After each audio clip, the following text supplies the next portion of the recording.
Here we go! Welcome to the Nintendo Power Zone. We are a videocast/podcast dedicated to bringing you the best Nintendo-related topics. As always, I'm your host, Nice One, and joining me today is my co-host, Blues. How you doing today, man? I'm doing good. A lot of cool stuff just went down in my life as well as in Nintendo world, so we'll talk about that in a little bit. Awesome stuff. All right, guys. So it's been 1 year since the Nintendo Switch launched, and we all expected some crazy news on March 3rd, and we got nothing. And it felt like Nintendo trolled us. It was like, wow, we didn't get any major news, 1 year later. But it's all good. It's all good. Nintendo hit us up with a brand new drive-by tweet yesterday, March 7th, and they basically said, hey, tomorrow, March 8th, we're going to have a Nintendo Direct that's going to focus on the 3DS and the Nintendo Switch. And drive-by tweets have seemed to become Nintendo's favorite way to deliver information to us. And it kind of irks me because I remember the days when you would know about a Nintendo Direct at least a week in advance. Mm-hmm. But nowadays, it's just like, hey, we're just going to drop the bomb on you. And, you better be ready because it's coming. And this was an awesome Nintendo Direct. It was huge as well. I wasn't really expecting the Direct when they dropped it. I knew there was probably going to be one in the near future, but I couldn't fathom what they were going to bring to the table this time around, and I'm not disappointed. So, yeah, man, lots of awesome news from the director. We're going to get into that in just a little bit. We got to talk about some house cleaning stuff first. So, first and foremost, the Nintendo Power Zone, we have decided that a change needs to be made. This one is something that we've been mulling around for, quite a bit. At least I have personally. It's something that's been, in my mind since around the 1 year mark of the show. And we're going to make a change that I'm really excited to announce. We're moving into a bi-weekly format. What that means is you're going to get 2 episodes a month, so every 2 weeks, roughly. Couple reasons for this. Reason one being, essentially, it is really hard to do a 3+ hour show. I mean, if I'm being 100% honest, it's not something I think anybody wants to do, and I know it's really hard to digest it as a product, to listen to a 3-4 hour show almost. I know you guys listen to the show when you're driving in your cars, on your way to work, on your way to school. Maybe you have a job that allows you to, listen to this kind of stuff in your free time. Either way, I know it's not an easily digestible show. Therefore, what I decided to do, after some discussing, with the team, is that we should move into this bi-weekly format. And I ultimately think it's going to be a better product. The main goal is that by doing a bi-weekly show is that we have shorter episodes, anywhere between 45 minutes to an hour and a half. When Mario After Party and I were doing the Pokemon Corner in conjunction with the Nintendo Power Zone a couple years back, we had shorter episodes because we were talking about more stuff more frequently. So ultimately, that is the goal that we're trying to achieve by moving to this bi-weekly format. Blues, do you have any thoughts on this change? Like you've pretty much covered already, I think it's a great move. I think it's a good direction because with bi-weekly formats, we have the shorter episode times, which are going to be great. It's easier for us to work on not just 3 straight hours of content. It's easier for people to listen on their commute to work or school. It's not easy to listen to 3 hours in the car of just us. Maybe 45 minutes. Yeah, I can do that. In terms of the relevancy and the how current we are in our news, there'll be times where shows will happen and then Nintendo just drops a bomb the next day. It's we have to wait a whole month to cover it unless we're doing a little update video on something smaller. And that doesn't always get to happen. So then we spend the next month talking about month-old news that everyone should already know at that point. And that can be kind of frustrating as a host as well as a viewer. I'd imagine that we are talking about old things. We're talking about things that happened a while ago. And I don't think anyone wants to deal with that as much. So this should help with that. As well as we're going to have more episodes coming to you more frequently. Every 2 weeks, so it'll be an episode, give or take.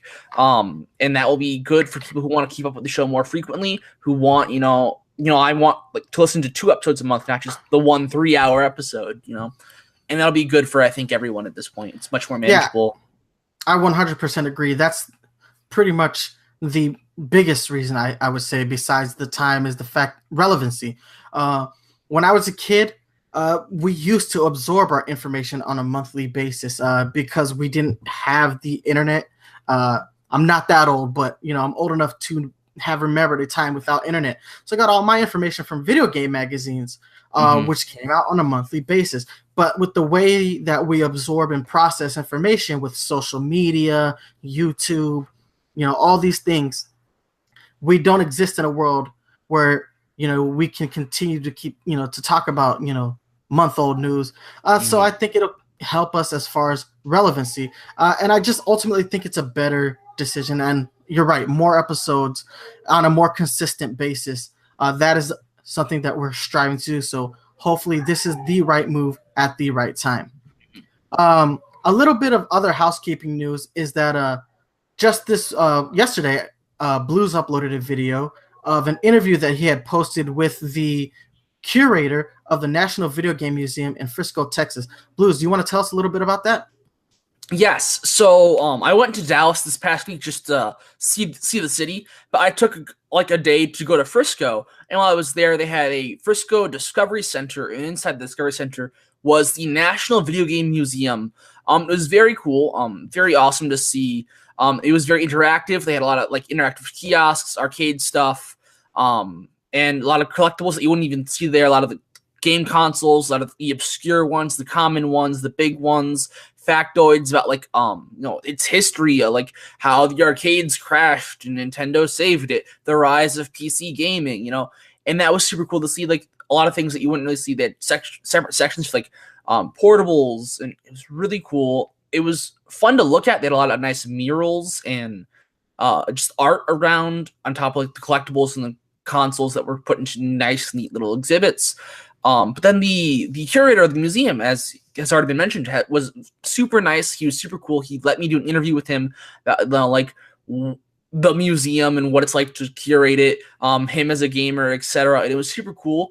That is posted here on the Nintendo Power Zone's YouTube channel. It was a lot of fun to do, as well as we're going to be posting a just sort of quick look, sort of video tour of the highlights of the museum, I guess, because I got a lot of video footage while I was there. And I think that's going to be super cool as well when you guys get to see that. Oh, most definitely. And I'm going to have that video posted up by tomorrow. The reason it's not going to be up today is, one, I'm going to let that, I want that interview to stand on its own first and foremost. Sure. And two, because we're doing this live show right now, so it's going to be an overload of information. So that video will be up tomorrow. In a week. Exactly. What's really good about that is that it makes the perfect companion piece to the interview itself. So once you've listened to the interview, I implore you to check out the actual tour video that he did, because it really is fantastic. Everything came out phenomenal. The footage looks great. The museum is gorgeous, and I'm gonna have to plan a vacation of my own and make a stop in Frisco, because really impressed with the way that museum looked. I could feel like the atmosphere from the video. That was so cool in my opinion. I appreciated that, and appreciate you doing that while you were on vacation, because we basically had you on assignment essentially. Yeah. All right. But guys, last piece of housekeeping news is that the unboxing videos have returned. The first one went up yesterday. So I know we haven't done an unboxing video so far this year, and that's because we've been making major changes to the channel as a whole. Obviously, we did Wild Odyssey, our first ever scripted series. On top of that, we discussing the move to bi-weekly. There's a little bit of debate as to whether or not we should or should not, but we've made the choice. The content will be back to normal. You're going to see more unboxing videos. You're going to see more scripted videos, and you're going to have a bi-weekly podcast. So big changes here, and that's why our 2018 started off slow, but we're going to start picking up steam as of right now.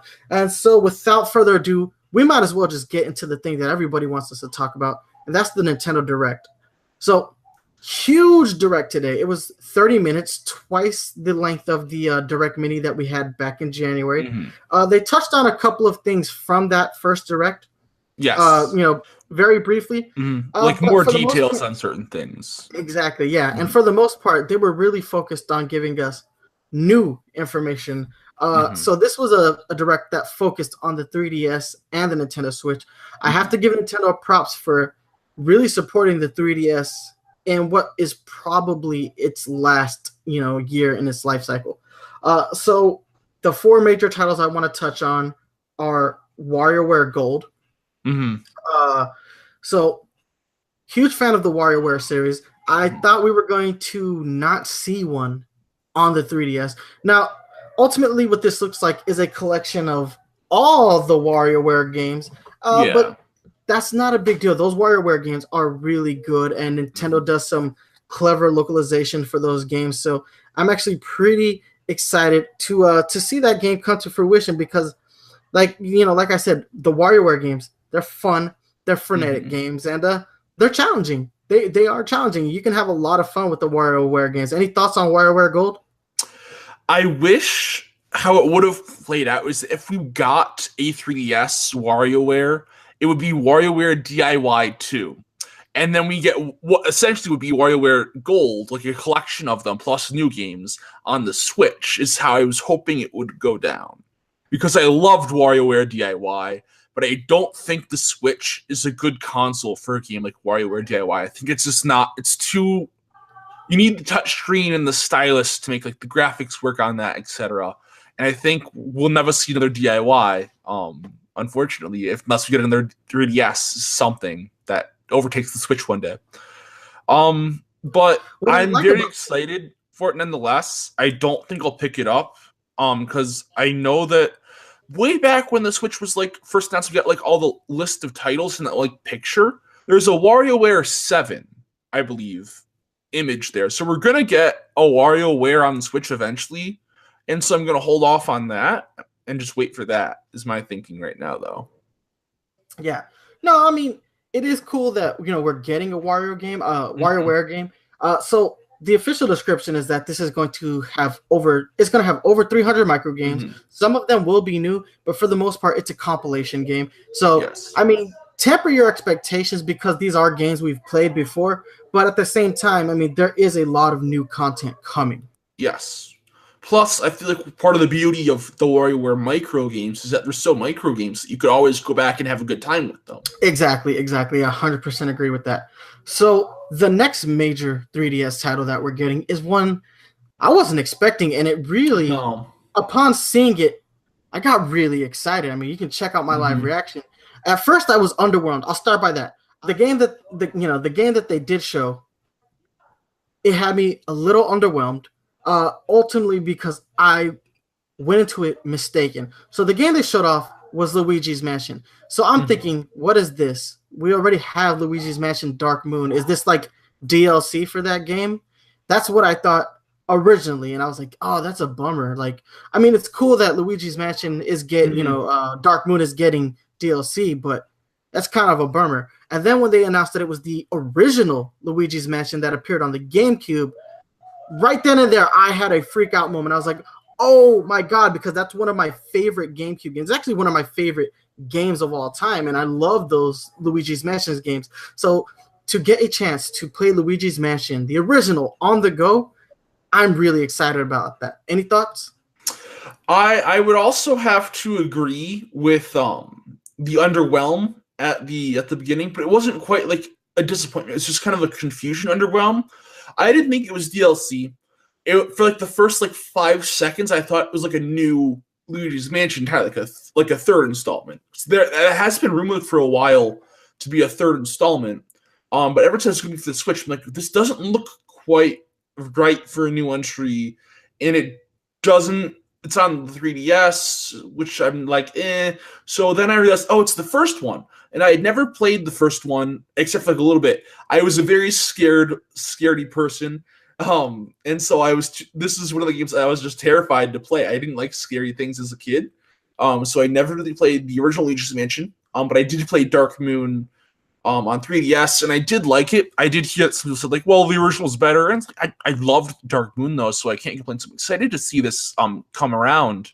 But I feel like it has a weird spot in terms of where we are with what has been coming to the Switch and to the 3DS recently, and that it's a port of an older game.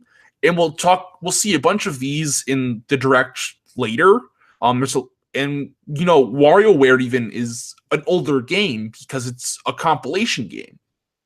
So I'm not sure how I feel like. I guess the underwhelming isn't as much the Luigi's Mansion itself, because I'm really excited for that, but the fact that there's not much new sequels or new IPs, and we're just getting ports, which are fine, but it is kind of like, okay, new stuff though.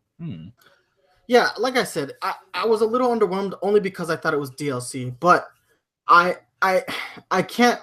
I guess it goes without saying that it is surprising that it's a port for the 3DS and not for the Nintendo Switch itself. I know a lot of people have been clamoring for Virtual Console, especially GameCube Virtual Console titles on the Nintendo Switch. And this is one of those, I mean, depending on how you take this information, you could either see this as a good thing for 3DS owners or a slap in the face to Switch owners. Ultimately, I think this is a good thing. Like, I love my 3DS still, and I do not mind picking my 3DS back up to play this game. So I ultimately think this is a good move. But I mean, ladies and gentlemen, you're gonna have to hit us up and let us know what you think about it, because we're gonna try to keep things rolling. So the next game on the list, Mario and Luigi Bowser's Inside Story plus Bowser Jr. Story. Just like Mario and Luigi Superstar Saga plus Minions came out in 2017, we are getting the sequel game, Mario & Luigi Bowser's Inside Story, which is probably the best game in that franchise, at least in my opinion. I thought that was the most clever of the Mario and Luigi games. So really excited to see that. Hopefully the Bowser Jr. story is a little bit more in-depth than the Plus Minions. I thought that was extraordinarily underwhelming in the first remake title, but hopefully this one is a little bit more meaty. Like I said, man, I loved that main story though for Bowser's Inside Story. They're just, the puzzles are so clever. The fact that you have direct control over, Bowser is something that really interested me. I actually think the Bowser sections play better than the Mario and Luigi sections. I just thought that was a great game. Any thoughts on Bowser's Inside Story remake? I'm upset that it's not Partners in Time. I feel like it's too soon for Bowser's Inside Story. Because Partners in Time was a game that I feel like was missed by a lot of people who were probably big fans of the Mario Luigi series, because it was so early in the DS life cycle. Like, a lot of the earlier DS games, a lot of people missed out on. But it was a great game. And I feel like that's the game that should have been, remade, I guess, because that's the one most people missed out on. It was equally as good as Bowser's Inside Story, in my opinion, but it's skipped over it entirely. And it's even so close to the release of Superstar Saga plus Minions. We just got Superstar Saga plus Minions, and now we have Bowser's Inside Story. It's very soon, and it was feel like it's even too soon from the original release of Bowser's Inside Story, which came out like DSi days. Well, I do want to argue that point, because that game isn't coming out until 2019. Okay, yes. So, I mean, we're going to have, at least a 2-year gap between Superstar Saga and this one. It is weird, though, that they announced a 2019 game in March. Yeah, true. But, hey, I'm excited about that game, and it's another chance to play my 3DS, well into the life of my Nintendo Switch, because by that point the Nintendo Switch will be 2. Yeah, exactly.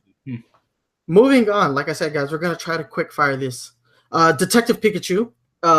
We got some more information. We got the, obviously we knew it was coming out on March 23rd. We got to see the amiibo. We got to see what the game looks like. I thought they did a really awesome job. So that game looks more and more interesting the more I see it. I was a little skeptical about it, when it was first announced back in, I guess 2016 is when that game launched in Japan. But the more I see it, the more interested I am. Although that interest has not transferred into me wanting to see the Detective Pikachu movie that's being made by Lionsgate. Anyway. Thoughts on Detective Pikachu? I mean, we've talked about this on the show before. I don't think there's really much to talk about still. Although I found two things quite amusing. The quick attack scene was quite amusing, and we saw a scene with the Glalie. We learned about the story where Pokemon had been like going berserk and they had red eyes, and we saw a Glalie, and the Glalie was infected with whatever the red eyes were, but it looked just like a shiny Glalie because of that shiny Glalie spread. It's just red eyes, so I thought that was interesting. But other than that, I mean, we've talked about it before. I think there wasn't really much new. Like, I think we got a release date and then some more footage. I think this was the first we saw of like an English dubbed scenes, but yeah, that was the first time we've seen it in English outside of the I guess that trailer that came out a couple weeks ago. Yeah. It was really more of a reiteration of that trailer. If you guys aren't interested, 100% understand. This is a weirder Pokemon game to say the least. Anyhow, moving along, we're gonna move into the Nintendo Switch because that's where the real meat of this Nintendo Direct was. The first game they talked about, which is was Kirby Star Allies. Yes. They showed us a update pack that's going to be coming out for that with a bunch of like the new characters. So we're going to see Rick, Kine, Ku, Gooey, Marks from previous Kirby games. So that looks fun. Really happy that this game is going to be supported post-launch. Nintendo's gotten really good at supporting their games post-launch. It's become a major thing that they've been doing. Started with Splatoon, the original Splatoon on the Wii U, extended to Mario Kart, Smash Brothers, recently Breath of the Wild, and they've been continuing this trend. This is a good place for Nintendo. A lot of these free updates, they really do add a lot of depth to these games. Especially with a game like Kirby, which, even though I'm excited about it, I think might be low on overall content. To see them adding characters to the game after the fact, I think will ultimately make that a better game. I think so too. I think it's very surprising to see it in Kirby game. I think the heavy hitters like Smash Bros, Splatoon where it started, Breath of the Wild, Mario Kart, I think those are where we would normally expect to see these. I think those are also the games where they fit the most. I think obviously add quests, challenges, new items to Zelda, obviously new characters to a game like Smash Brothers, new carts, tracks, everything. Like Mario Kart's such a perfect fit. You look at a game like Kirby, like what can you really add like post-launch? It's never traditionally been that kind of game. It's never post content doesn't necessarily find its way into games like this either. And so I'm really excited to see that this is happening just because it's unexpected, but it's a nice, pleasant surprise. 100% agree. All right, moving on. PS2 Classic gets announced for the Nintendo Switch. Okami HD, one of the greatest games of all time. Recently got a HD remake for all the other consoles, and it's made its way to the Nintendo Switch. Awesome news. I cannot wait to replay Okami. I haven't played it since the original PS2 launch. It's going to be really interesting to see this game in high definition and play it on the go. That's the thing that has me excited. Okami is one of those games that I always had trouble putting down. I don't have to worry about that anymore. I can take that game, play it on the go. I think that is a fantastic addition to the Nintendo Switch library. I feel bad though because my brother just recently bought this for his PS4 and beat it. And he's the type of guy who would honestly rather play, he mostly, because he's got kids and whatnot, he mostly plays handheld games. He prefers to play his Switch handheld. He never docks his Switch. And if this game had come out for the Switch, I know he would have bought it on the Nintendo Switch, and now it's here. A little bit of a wait, but it's here now. Awesome news from Capcom. Any thoughts?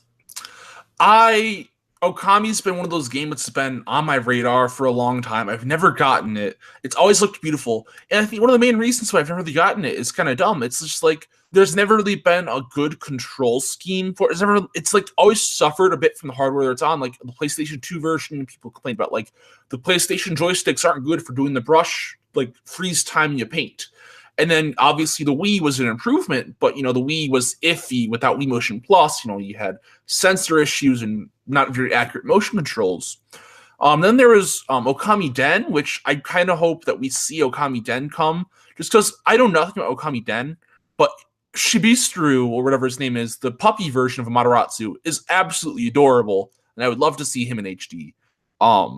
But now we have touchscreen support in portable mode, and we have proper motion control support with the Joy-Cons. Joy-Cons are very accurate in their motion controls, a big step up from the Wii's hardware. So that should make this very, very helpful or better, which, plus, as we've said before, it's HD now, it's portable now, and it's at a time where I really have an interest in these kinds of games. So it's definitely going to be on my pickup list, especially since it's been on my radar for years and years. So I'm very excited about this. Ultimately, what I'm hoping for is that this announcement is, I hope this game does well enough that Capcom sees enough as a successful return that we get a Beautiful Joe remake in HD, because I think that's what we all really want from Capcom. We're already getting Mega Man. Let's get Beautiful Joe. And I think Okami kind of fits into that same like weird realm of Capcom stuff that Beautiful Joe also taps into. I'll agree with that, but I want to actually say I feel like this is a bad move if Capcom wants to test the Switch out. Because Okami's not a new game. It's a game that's been remade a couple times. It's been re-released recently on HD for the consoles you mentioned. And so it's been the original PlayStation 2 release, the Wii release, a sequel on DS, and then the all other consoles just got an HD remake. I feel like this will probably be the version that either sells the most simply because it's on the Switch, or doesn't sell because it's an older game that's been around for a while and it just got a release on the other systems. So I think it probably won't be a good way to judge sales. Well, this leads into the larger point that Capcom's commitment to the Nintendo Switch has been tepid. The one game we got from them was Ultra Street Fighter 2, which I love that game. It is the best version of Street Fighter 2. I don't care if anybody says it's broken. It's my favorite version of Street Fighter 2 because of the overall speed and the character roster is fun. And then later on this year, we're going to be getting the Street Fighter 30th Anniversary Collection, which again has Street Fighter 2 on it, but Street Fighter Third Strike, basically all the major entries in the Street Fighter franchise other than 4 and 5.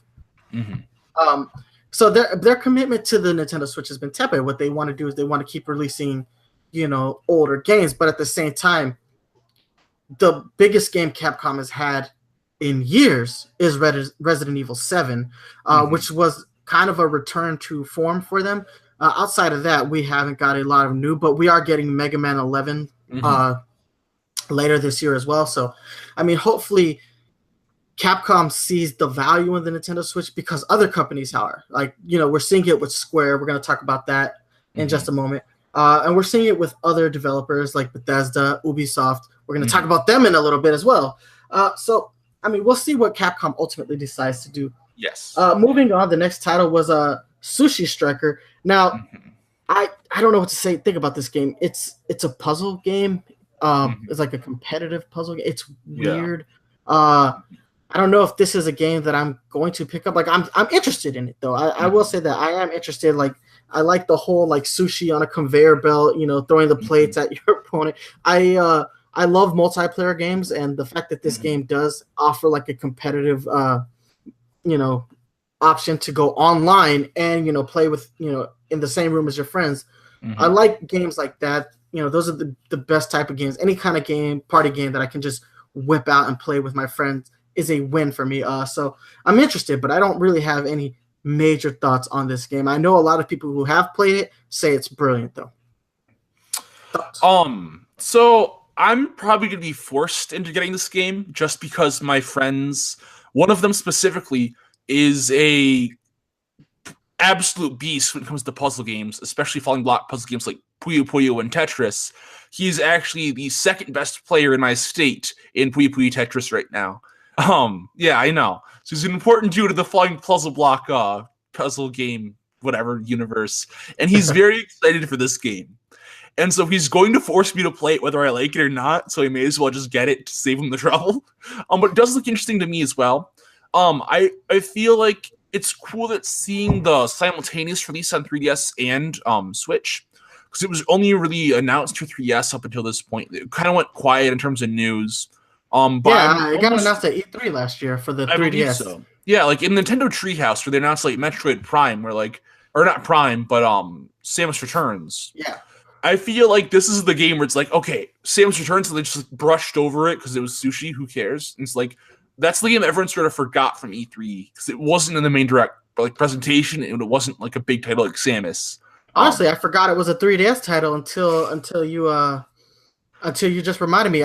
When they showed it off for the Switch, I didn't think anything of it other than the fact that okay, it's like we knew this game was coming, but you're right, this was announced as a 3DS game. So yeah, I was kind of worried that at first, like, oh no, is that like did they can the 3DS version? So my friend was going to be upset if they did. But no, it's a simultaneous release. They're releasing both the 3DS and the Switch versions at the same time, the same day. I believe they also have a demo coming out soon, which will be interesting. I might check that out as well. 10 days before the game actually launches, so 14 days actually. Yes. So I'm excited about that because I think that's a good thing because like I said, I'm on the fence on it, but like I'm piqued by it, so it's going to be interesting to play the demo. The next game on the list already had a demo, and it looks like the developer took into account the survey results that they had put out for this game. Octopath Traveler. God, every time I see this game, like I get a little bit more teary-eyed, man. This game.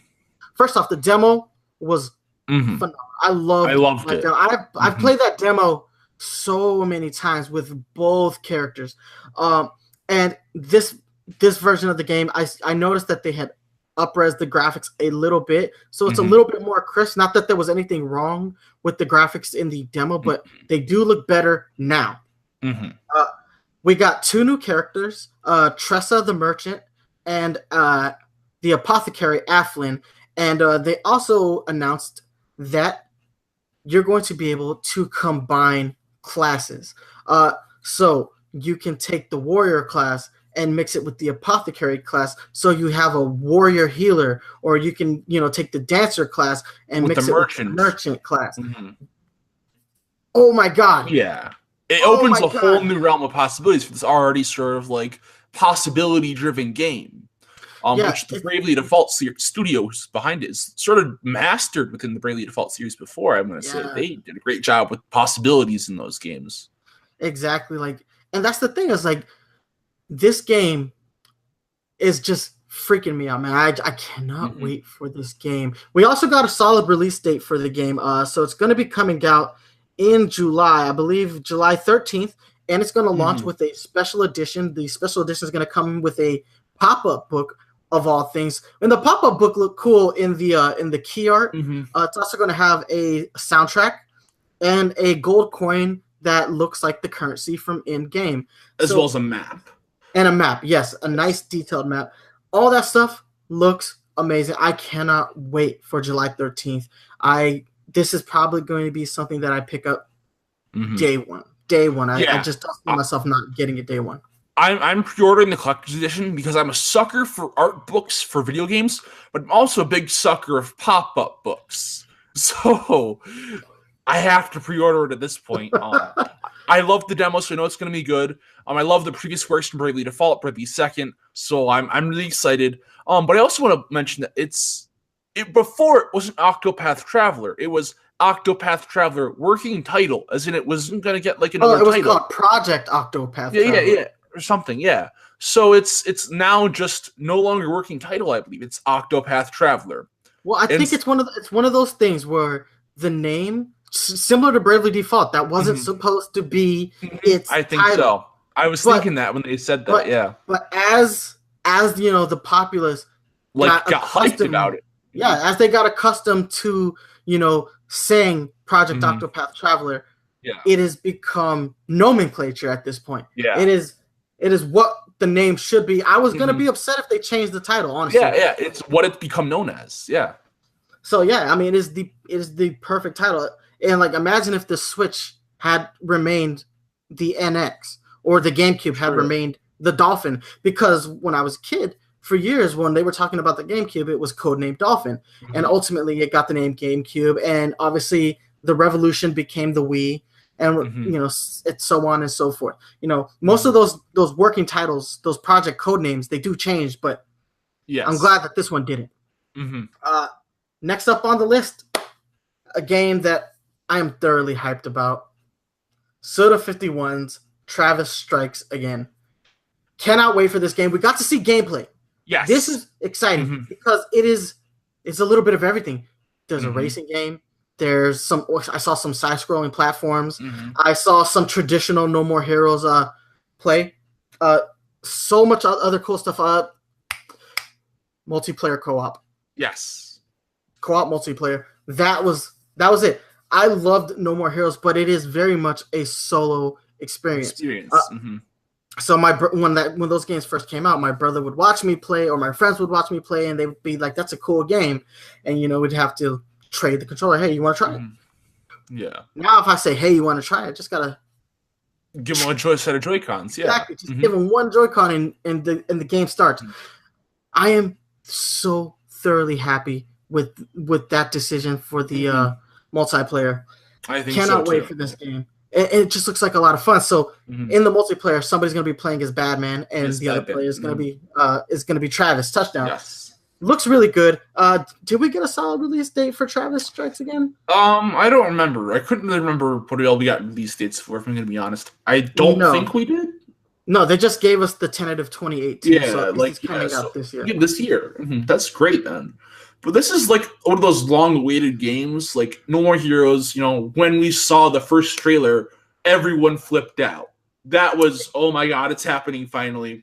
And we finally see gameplay. That first trailer had no gameplay in it, so this is a better look at what we can expect, and I'm not disappointed at all. I think it's fun to see these other looks at it with the racing game and the side-scroller platforming, but then I'm glad that we do have a bit of the traditional No More Heroes as well. I feel like that was the in terms of gameplay, that was what we saw least of, though. I didn't count seconds in the trailer, but I don't think it seems a little bit suspicious that it was what we saw the least of. But I don't mind as long as we're getting it.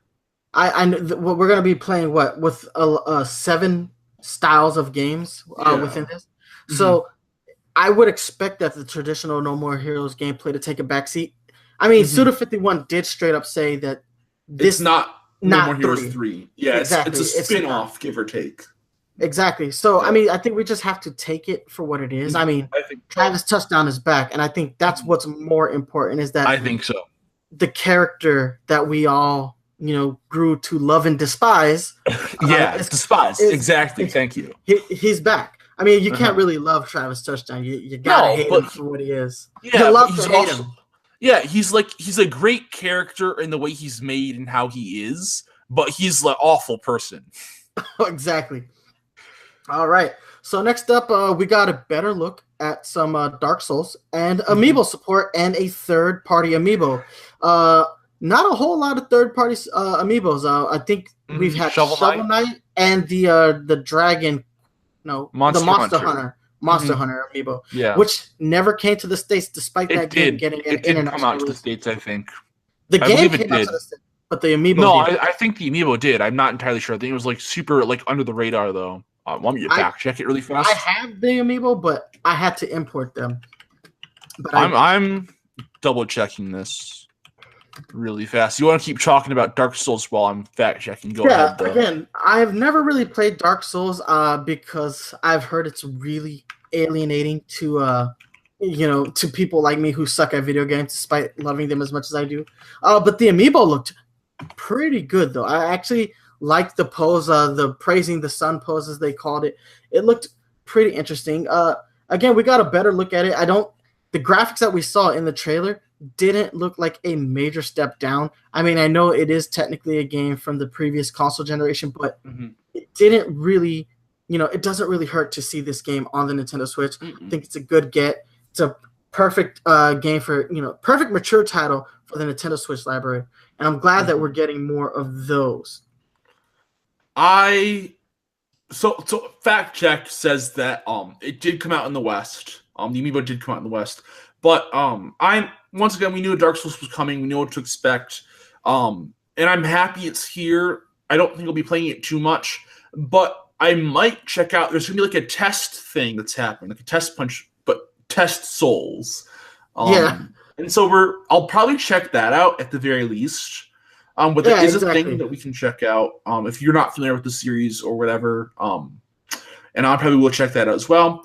But the amiibo, the functionality, is that all it does? Is the pose of Solo?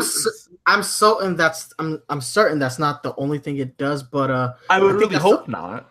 I think that's the only thing they want to show us for now. I mean, because anytime they make any announcement about amiibo, we start to hear about amiibo are just loot boxes in figure form.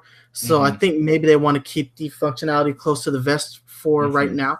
I am excited about the network test. That is what they officially called it. On the sole basis that like I said, I've never played Dark Souls, so it's going to be a chance to see what the game is all about for me. Yeah. Moving on, Mario Tennis Aces, which we saw in the Direct Mini, got an extensive amount of coverage in this trailer. We got to see so much stuff. So there were some new characters that we saw. The one that got me most excited in the trailer was Chain Chomp. Yes. Chain Chomp is one of my all-time favorite Mario baddies, to the point where I bought 3 of those lamps from ThinkGeek. 3, guys. I bought 3 of those lamps. Check out the unboxing, just went up this week. Anyway, I thought that was amazing. I was like, you can play tennis as a Chain Chomp, and he's holding the racket in his teeth. That's fantastic.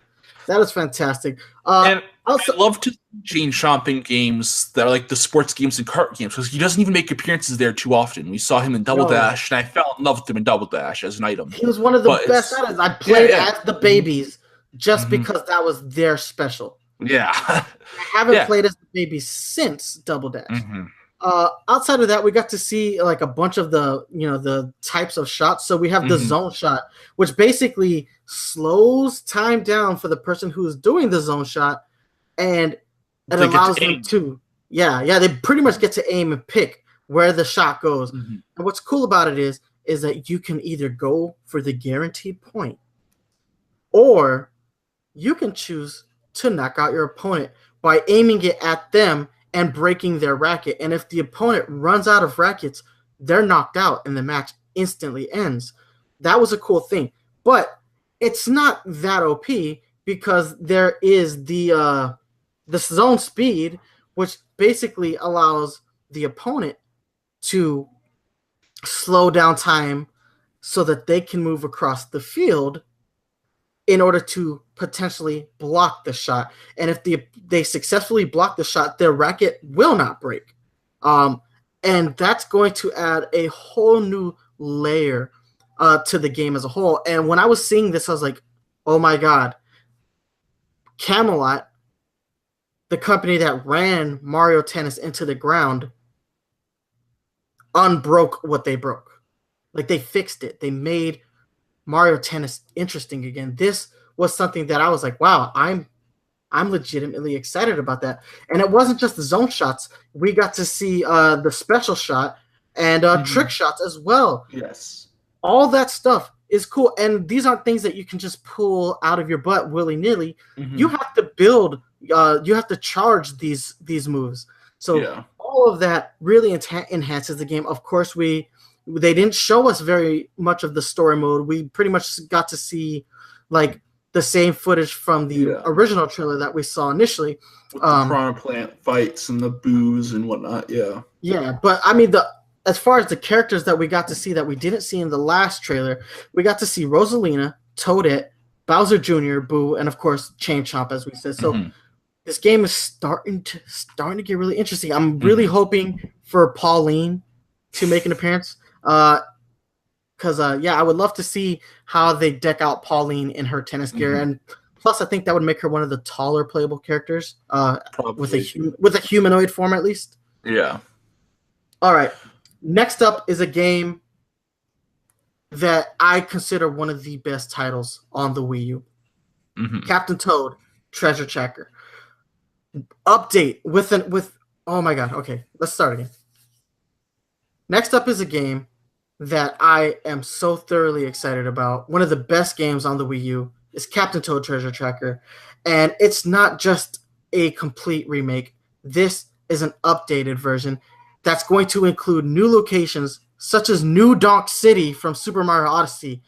And it doesn't look as good as the New Donk we saw in Mario Odyssey, but it looks really good and it looks fantastic. And I loved Captain Toad Treasure Tracker. And then they hit us up with the surprise that is not just a Switch exclusive port.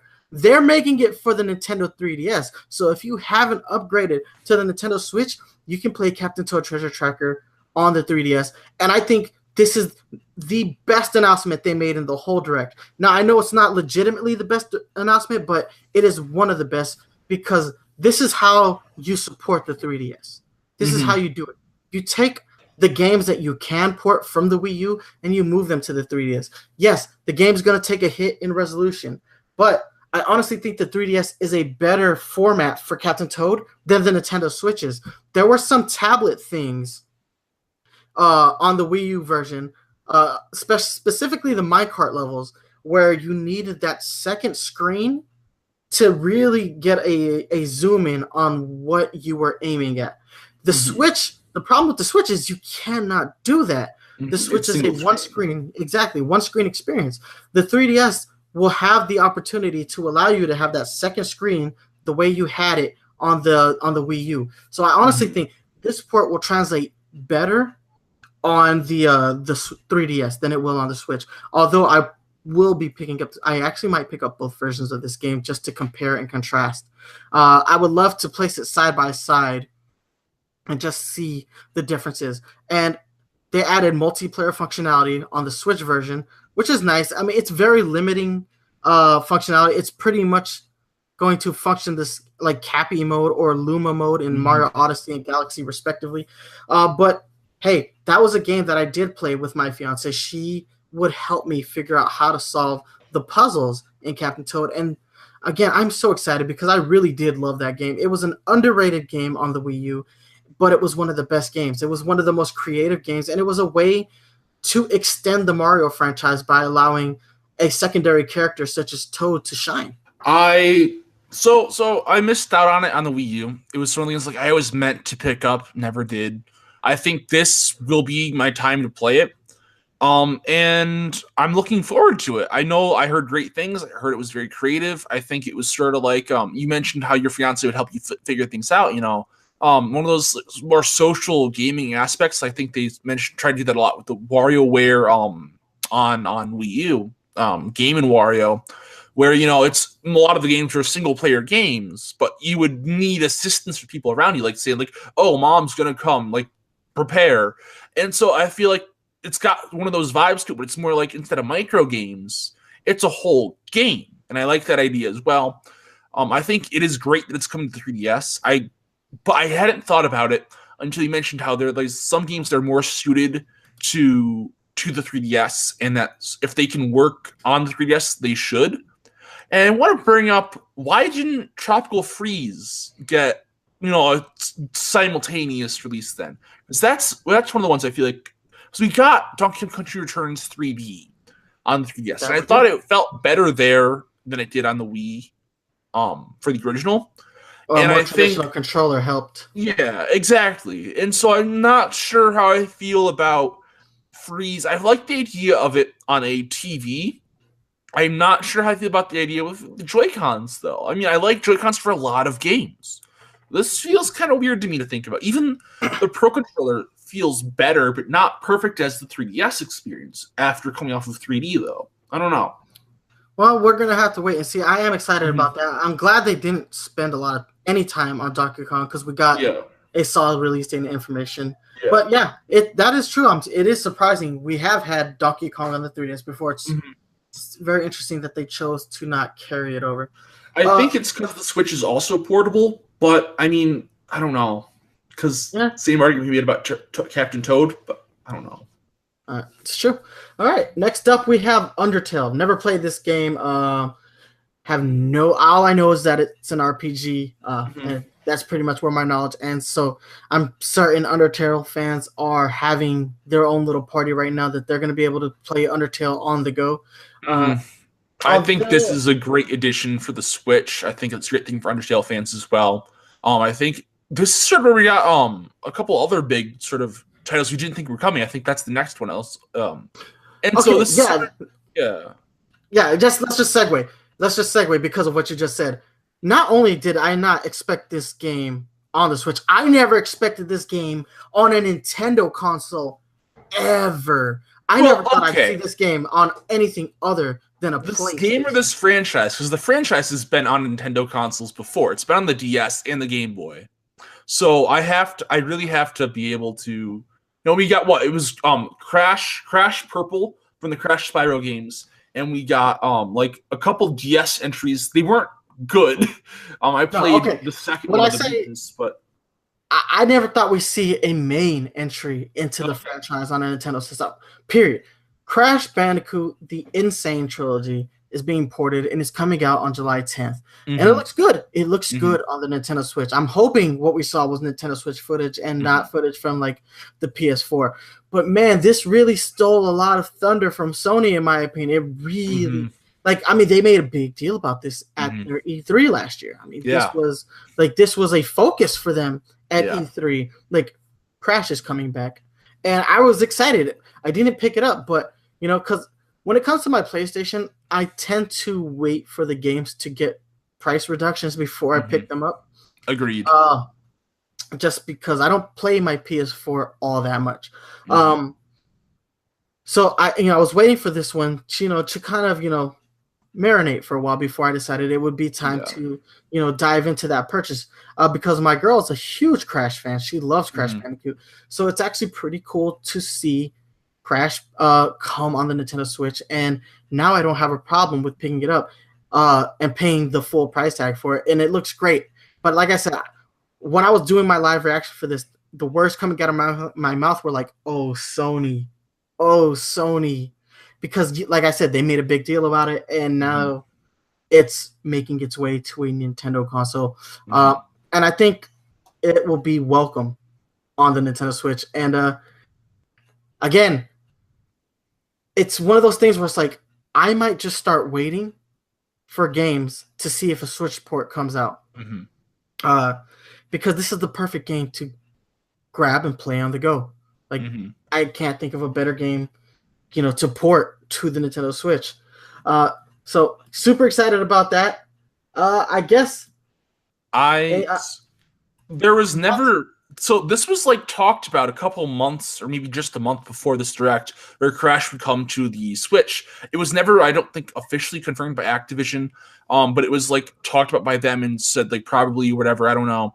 I didn't really follow it too much, but this was like a thing that people said like, oh yeah, this is happening. It's got to happen. Like Activision's, and there's never been any reason why Crash could not have come to a Nintendo system. They got bought. Crash got bought by Activision a long time ago, and Activision doesn't need to follow, Sony's. Like, they don't need to follow with Sony's specific IP, and so this could have been happening a long time ago. Just haven't gotten a main Crash entry for a while. I think what it comes down to is like sort of a stigma. It would be like Crash is so tied to PlayStation. I think so, yeah, and the Sony brand. That it's almost blasphemous to see him anywhere else. It'd be like seeing Mario on Xbox. Yeah, and I think that's kind of why Sony's Thunder is being stolen too now. Exactly. All right, but next up on the list, Little Nightmares. I've never heard of this franchise, but man, did that gameplay look good. The music that they had in the trailer, if that's in-game music, that game is really exciting to me. I'm on board with that game. I am on board with that game. I don't know much about it, but what we saw on the direct got me hyped. I am probably going to be picking that up again. That looks like a day one purchase for me when it drops on the Nintendo Switch. So I've watched my friends play it. They really liked it. I liked watching them. In case you don't know much about it, it's sort of similar to like a puzzle platformer, but like, of course, sort of like Limbo, those kinds of games. But it was really cool experience to see. I heard great things from other people as well. It's I believe my friends got the collector's edition, which was super cool to see as well. It came like an action figure, a couple of like soundtrack, I think. Which you're right, it has a great soundtrack. So I'm looking forward to this as well. I think this is one of those things where it's like not the biggest title in the world, but it's a great title from like a smaller studio. I'm happy to have it on the Switch. All right. Next up, South Park: The Fractured But Whole.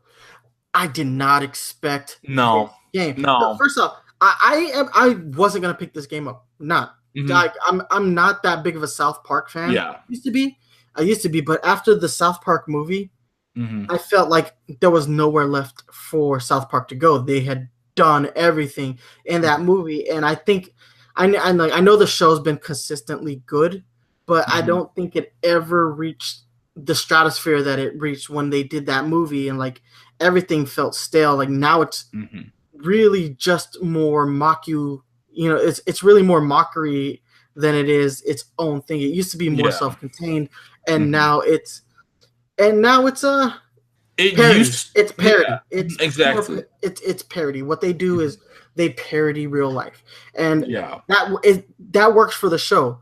But Mhm. I mean, honestly, it's not something that I really got into the as the show Yeah. continued after that movie.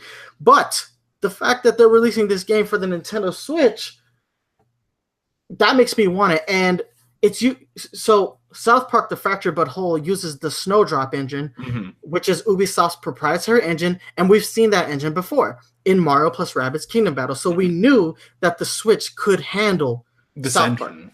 Mhm. Exactly. The engine already worked. So it must have been a really easy port for, Ubisoft, Mhm. because it's like they've used that engine before. Yeah. And Mario plus Rabbids is a beautiful game. Like, not for nothing. Mhm. It does look good. It doesn't look as good as Mario Odyssey, Mhm. as far as what they did with the Mario character design, but Yeah. it stands out. It stands out, Mhm. and it looks as good as like a game like Mario 3D World or even Mario Tennis Aces. It looks as good as Mario Tennis Aces does. So the Snowdrop engine is a pretty powerful engine that the Switch can obviously handle. So Mhm. happy to see this game. I'm a huge fan of RPGs, and that's ultimately what the South Park games are. So Mhm. let's get it. I I'm not a fan of South Park, but I have nothing against South Park. I just never really got into it. But I will pick it up because I know it's a very solid RPG from what everyone's been saying. So I'll play it for the RPG. I don't think I'll hate it because it's South Park or anything. I think that's fine. Um, I'm I'm glad it's coming to the Switch. I'm glad that something more adult-y because it's not a kids show. South Park is not a kids show. And Nintendo has been branded as family friendly for a while. So to see this come is always a big like welcome experience as adult gamers. Seeing things like Bayonetta, No More Heroes, Skyrim, Doom, stuff like that is fine. And then we have like things like South Park now. This is where things start to get interesting, and if Nintendo could pull more of this stuff, that would be great. I do know that some of the other releases of this game, I think only as a pre-order, came with the first game, a port of the first game as well. And I'd hope we'd see something similar for the Switch, but I don't know if they could port all that. You made it sound like, and I'm sure it is an easier porting process, but I don't know. Well, I So mean, the first South Park game did not use the Snowdrop engine. I think, oh yeah, I think you're right. So Actually, I what think it did was the actually ports? I think that's one of the last games that they used Unreal Engine for. Okay, Before Ubisoft said, "Hey, we're tired of paying for Unreal," okay. but the I guess the licensing fee for the Unreal Engine is starting to get higher and higher, and Mhm. Ubisoft has proven themselves to be capable of developing. Man, and I used to be an Ubisoft hater. Because every time I think of Ubisoft, I don't think of like I think I didn't think of the Tom Clancy games. I would think about them running Assassin's Creed into the ground and them running Prince of Persia into the ground, and Mhm. I think about Just Dance, and I'm like, Ubisoft doesn't make good games, and like, no, man, I'm wrong. I will say it here on the show. I am publicly wrong. I was publicly wrong. Ubisoft makes good games, and their commitment to Nintendo and the Switch has been Mhm. really, really welcome. Like this completely the opposite of Capcom and EA. Mhm. Yeah, I've never thought Ubisoft was a bad studio. I have thought they have had their hit or miss things, such as running Assassin's Creed into the ground. What even happened to Prince of Persia at this point, stuff like that. But I've been a big fan of the Rayman games that they've been releasing.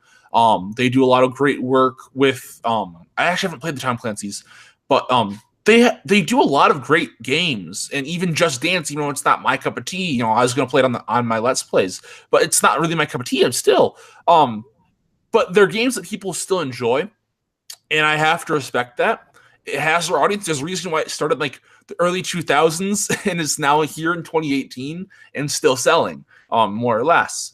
And so Ubisoft is a good game, or like 50-50. I didn't mean good game, but they're 50-50. They make good games, they make bad games, they make poor decisions. But the one thing I have to respect is that they always, even if not 100%, they do support Nintendo.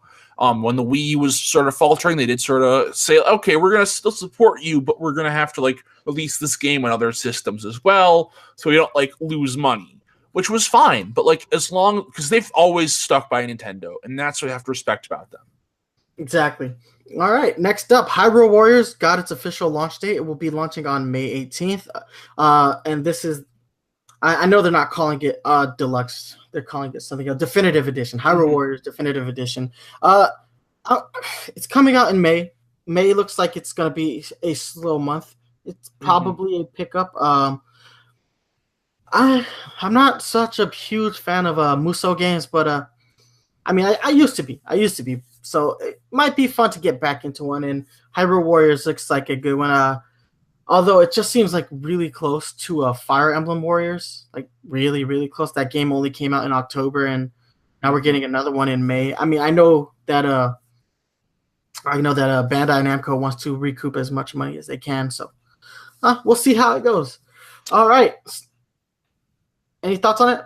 I mean, it's a purchase for me because I'm a big fan. I loved the Wii U version. I loved the 3DS version.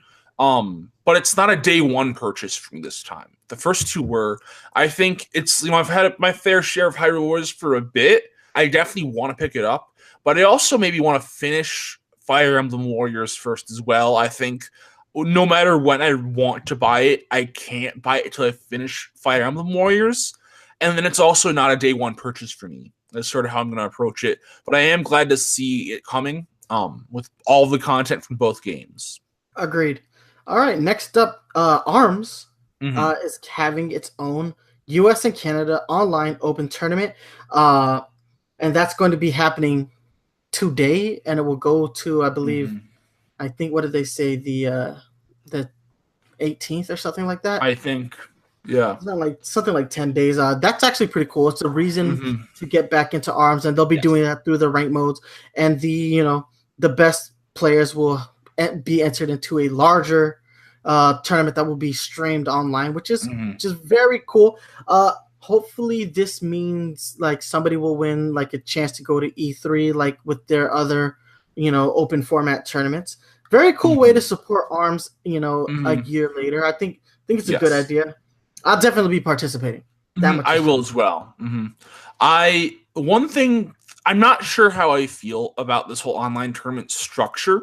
Honestly, it kind of always seemed iffy for me in terms of tournaments, online formats, especially these massive ones like this, where it's just you play ranked mode with everyone else who's going to be online at the time, and you have to fight for this against like a gazillion other people.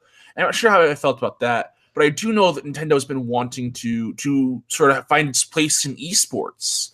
And they mentioned that they showcased some of this in the original like NX Switch reveal from when they gave it the official dub. Like, we saw people taking a Splatoon tournament like esports, and that was cool. And they kind of like, yeah, we'd love to do some more esportsy stuff in the future with our titles because we have potential.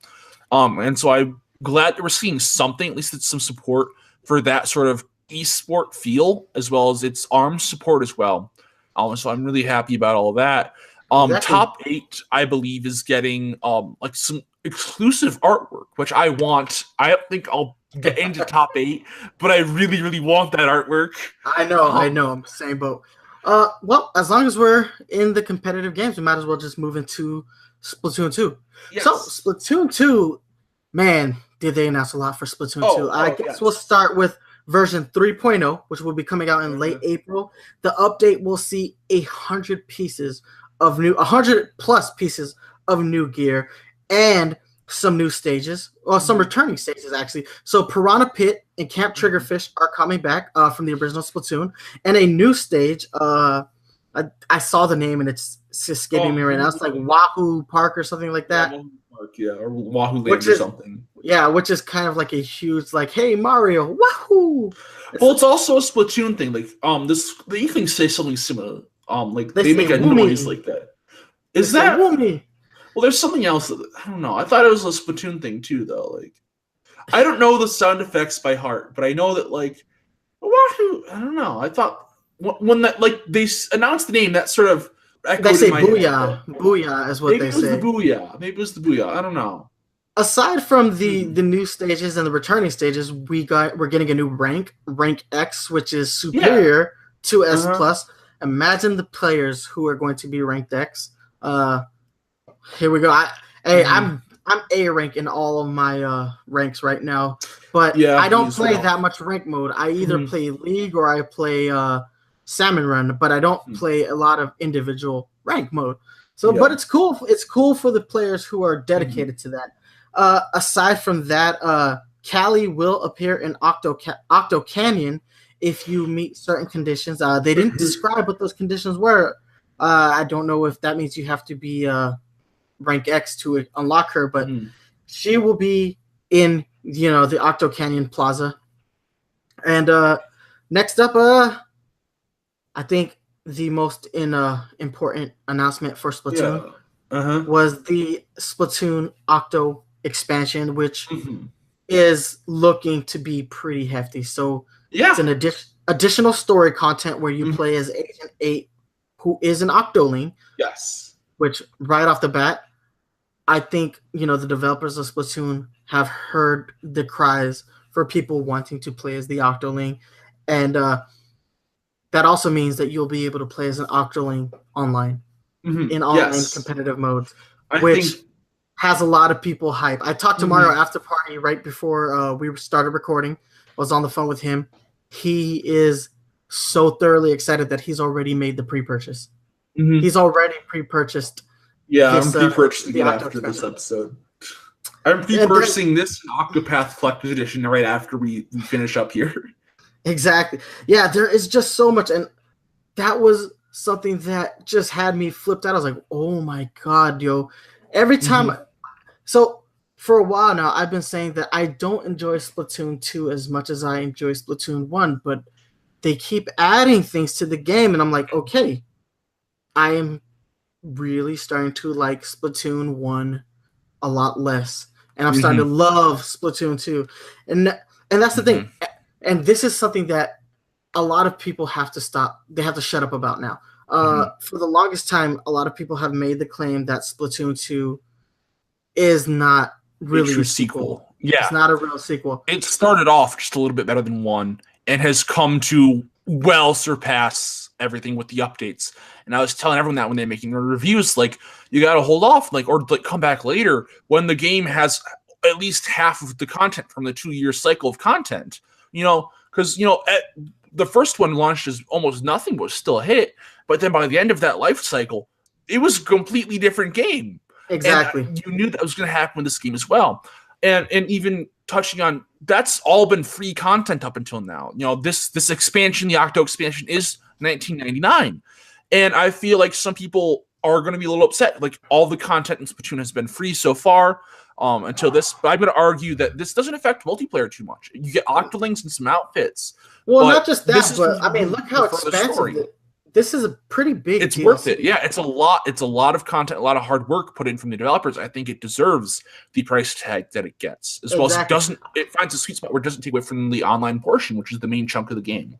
Exactly, and I also think that this DLC expansion is a lot heftier and a lot better than the DLC that we saw for Breath of the Wild, which carried the same price tag. I think so. We're getting a true story content. Let's talk about Breath of the Wild's DLC. It wasn't truly story content, like we had initially been told that it was. It's extra game. That much is true. Yeah. It is definitely extra game. It is a reason to continue to play Breath of the Wild. But is it story content? No. Yeah. No. This is story content. This is like a whole new story, and I'm hoping, at least from what I could infer from the trailer footage that they showed, was that this is actually at a higher difficulty point than the main story. It looked harder. Yeah. And it looked fun. It looks fun. And playable Octolings. Playable Octolings. That's really all I have to say. And can we just the story looks crazy and awesome and epic. How the trailer made it look so just mysterious and grungy and awesome, and I loved every bit of it. And the return of Captain Cuttlefish. Yeah, Cuttlefish seeing Pearl Marina and this story. There's all that flashing with and there's a weird blob fish, and I want this so bad. It looks so cool. I want answers. I want to see it for myself, and I'm in love.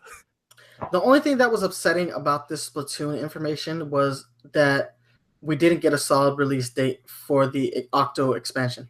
Mm-hmm. But that just keeps me more excited. Exactly. All right, guys. So that's it for the Nintendo Direct. There was a lot to talk about. Oh, wait. Yeah. Wait, there's one more thing you say? Yeah. Wait, there's one more thing? There's one more thing. Okay, so Nintendo decided that they had to show off some more Splatoon. Yeah. And this got me tripped up for a minute. Mm-hmm. I'm not ashamed to admit that this tripped me out a bit. And I'm going to explain why. So it starts off with a white background and paint splattering, and then we see a squidling swimming through the paint. It's almost identical to the reveal trailer. Exactly. Mm-hmm. It was almost identical to that initial reveal trailer. So I was like, oh, that's cool. We're getting Splatoon 1 for the 3DS. That's exactly what I said in my live reaction. I thought it was another Splatoon 1 remake. Exactly. But that doesn't make sense though. Exactly. So wait. But then as the trailer went on, I'm like, wait a minute. This is different. So it starts off identical, but then as it continues, it starts to get a little bit different. And then it clicked in my brain. Nope. Inklings are going to be in Smash. Inklings in Smash. And then the screen goes dark. Right as I'm saying, no, it's going to be a Smash trailer. Then the screen goes dark. And then the Inkling girl turns around. And we see the reflection in her eyes of the Smash Ball, which zooms out to showcase the fighters, Mario and Link. And I'm like, ah! And everybody's freaking out. And it's not just me. I know everybody's freaking out. And Inklings are going to be in Smash. But which version of Smash is it? I think it's Smash 4, an upgraded version, because the Link we saw and the Mario we saw didn't really reflect, their current iterations. I think if when they showed Link, he was wearing his Breath of the Wild outfit, that would have been some more confirmation to me that this is in fact like Smash 5. Or if Mario was wearing Cappy. Again, I think when Smash 5 does come out, Mario's going to see an upgraded moveset. It wouldn't be the first time Mario's had an upgraded moveset in a Smash game. Obviously, he got his upgraded moveset when they included Flood. after Mario Sunshine came out. So yeah. Mm-hmm. So we've seen Mario get some upgrades. So I think this is a Smash 4 port, but I'm pretty sure this is going to be Super Smash Bros. Deluxe, and it looked awesome. This is one of the best reveal trailers for a character they've ever had because they freaking psyched me out. That's the thing. When you can psych me out in a trailer, that's what I love. Because it makes me not expect something and it lowers my expectations. Yeah. So my freak out is much higher when I do realize what I'm actually seeing. So I went from, oh, that's cool. We're getting a Splatoon 1 port for the 3DS. And then I'm like, no. Oh, it's going to be Smash. And then the lights and then the eyes and then all the characters. And I'm like, oh, yes. Finally. Because you have been trolling us with other fighting game ports and not doing Smash. Thank you, Nintendo, for kicking off this Direct. This is it. This is one of the best Directs Nintendo has had in a long time just because of that trailer at the end. Thoughts? And it was a drive-by. This was a drive-by tweet Direct. We can't sleep on Nintendo's Twitter Direct announcements anymore. We have to be watching for these. And you had a very similar reaction to me. I didn't have time to fully let it out because I had to rush to get into the call for this. But I had an even more shocking thing because I thought, oh, Splatoon 1 remake, and that baffled me for a second. Why is this happening? And I was like, okay, the trailer doesn't look the same though. This trailer is definitely different, but but why is it different? Why is this a different trailer? And then it started going dark, and I'm like, I had not had the realization up until like it got revealed. I was a bit slower than you, I'm gonna say. And so it gets dark. I'm like, wait, what is Smash? Was not what was in my head at all. I was like, if we ever got Smash, it would be like at E3. It's not gonna be a drive-by direct and Smash Ball logo. I'm like, no. And it was a great thing to see. Oh yeah, I'm man. definitely excited. This was a great direct. I 100% agree. This was one of the best directs. It felt like the first real direct, despite the fact that we had one in January. But yeah, man, perfect way to close out a Nintendo Direct with some Smash. Yeah, and they've been doing that with Directs for a while. Like the Cloud announcement did that same thing. We're just like, did the Cloud announcement psych you out like this did? Mm-hmm. Yeah, you know what else did? So did the Bayonetta. The Bayonetta. Bayonetta, as well. Especially since we knew that was the ballot one, right? And the ballot could have been anything. So yeah, I can imagine that. Yeah, they psyched me out with Bayonetta, and they psyched me out with Cloud. I don't remember what I said, but I thought when they showed. Okay, I remember now. When they showed the trailer for Cloud, I honestly thought we were getting an updated version of Mario Galaxy because it starts, black, and then it looked like stars, which ultimately it turns out to be, the Midgar stage. Yeah, and I'm like, oh my god. So yeah, I mean they've done a pretty good job of psyching me out. They also psyched me out with the trailer for Rosalina. I thought that maybe we were gonna get a Kirby Mario Kart. Kirby Air Ride or Mario Kart. Yeah, it starts with Kirby, soaring through the sky, and then he ends up on the Mario Kart stage, and then I was like, oh cool, Kirby Air Ride, and I was like, wait, why is he in the Mario Kart area? And then I'm like, oh snap, Rosalina, come to Smash. Yeah, so they've psyched me out quite a few times. I think the only time they didn't psych me out was the Palutena reveal, and that's just because it was Link fighting, Pit. But yeah, man, this was a really good direct. I really enjoyed it. I'm really excited about a lot of the stuff that they announced. Smash.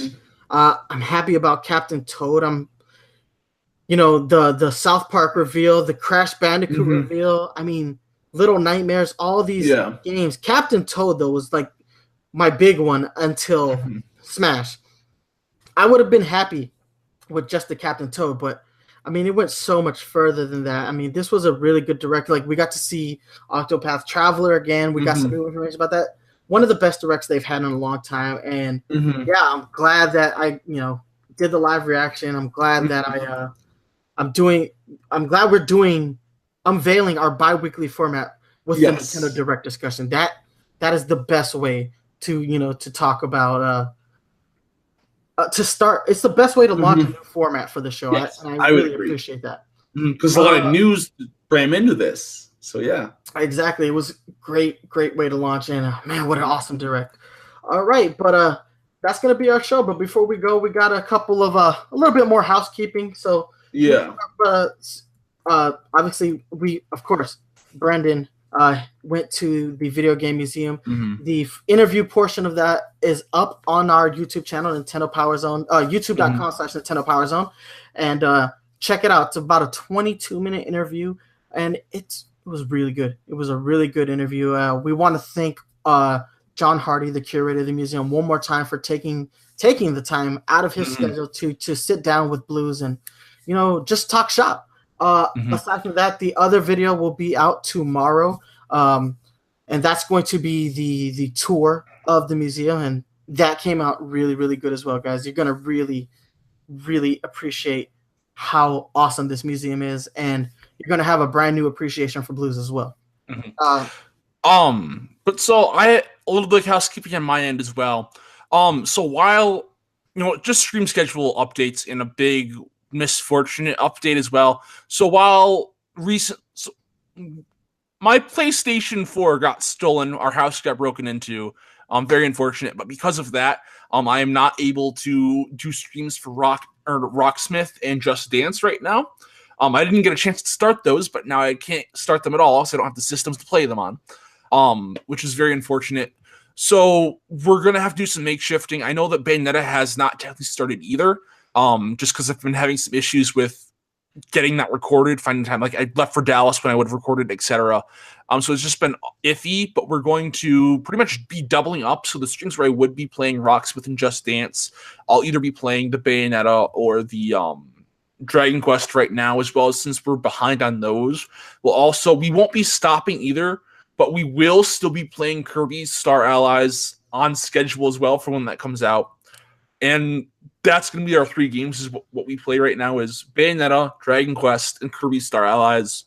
So thank you for, dealing with my problems while streaming, but we're going to get that back on track soon. I'll probably tweet that out on the official Nintendo Power Zone Twitter as well as my own Twitter. My Twitter is @VKingBlues, and the N Power Zone is the Nintendo Power Zone Twitter. The streams will be on twitch.tv, the Nintendo Power Zone Twitch for Bayonetta, Dragon Quest will be on my channel, and Kirby will most likely be on the Nintendo Power Zone channel. So Thank you guys for cooperating with that. All right, guys. If you want to watch this show live, you can catch us right here on YouTube, youtube.com/Nintendo Power Zone. If you're a fan of the podcast, you can always download new episodes on iTunes, Google Play Music, and stream them on Stitcher Radio. And guys, you can hit me up on Twitter @Nice1983. And we also have a Facebook, facebook.com/Nintendo Power Zone. That's going to be it from us. I hope you guys enjoyed this brand new bi-weekly format. And we'll see you again in 2 weeks. Stay fresh.